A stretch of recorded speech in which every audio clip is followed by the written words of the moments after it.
नमस्कार दोस्तों, पिछली 2 क्लासों में हम ज्योग्राफी में लैटिट्यूड और लॉन्गिट्यूड को पढ़ चुके हैं, यानी कि अक्षांश रेखाएं और ये देशांतर रेखाओं के बारे में हम पढ़ चुके हैं। तीसरी क्लास में भी हम देशांतर रेखाएं और अक्षांश रेखाओं के बारे में जानेंगे।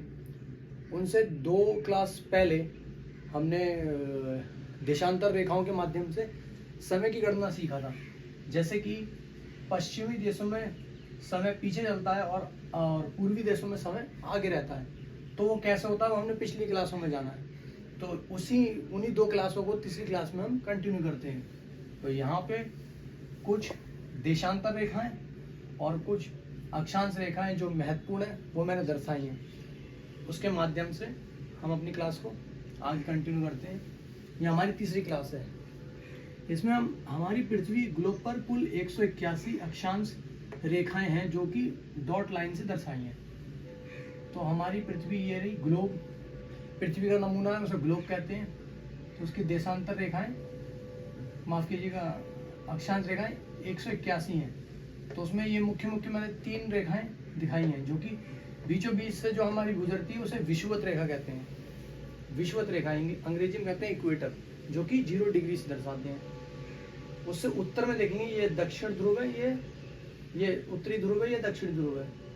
विषुवत रेखा के जस्ट ऊपर है कर्क रेखा, जो कि हमारे भारत से भी गुजरती है, जो 23.5 डिग्री ऊपर है।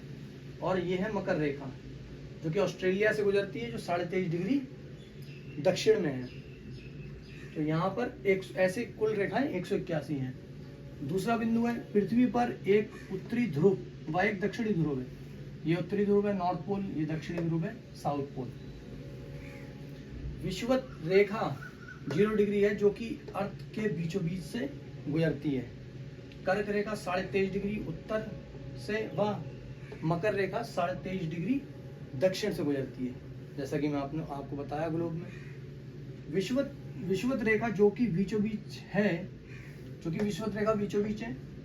उस पर सूर्य की लंबवत किरणें साल भर गिरती हैं।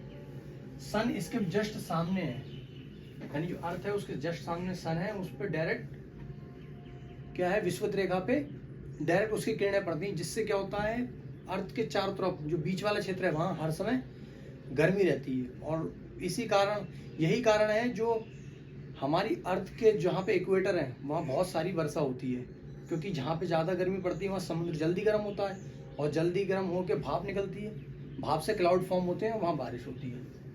ठीक है, तो अर्थात यह क्षेत्र बहुत ज़्यादा गर्म होता है। और सारे जो एवरग्रीन फॉरेस्ट हैं, जो ज़्यादातर अमेजोन और अफ्रीका के कई जंगल जो कॉन्गो क्षेत्र में हैं, वो सब इक्वेटर वाली लाइन में ही है। दक्षिणी ध्रुव व उत्तरी ध्रुव पर हमेशा बर्फ रहती है। दक्षिणी ध्रुव व उत्तरी ध्रुव पर क्या रहती है, हमेशा बर्फ, क्योंकि वहाँ सूरज की जो किरणें हैं डायरेक्ट नहीं पड़ पाती हैं, टिल्ट होके जाती हैं, बहुत कम पहुँच पाती हैं, क्योंकि यहाँ सूर्य की किरणें डायरेक्ट नहीं पड़ती हैं, अर्थात गर्म कम होते हैं। ये क्षेत्र बहुत कम गर्म होते हैं, जिससे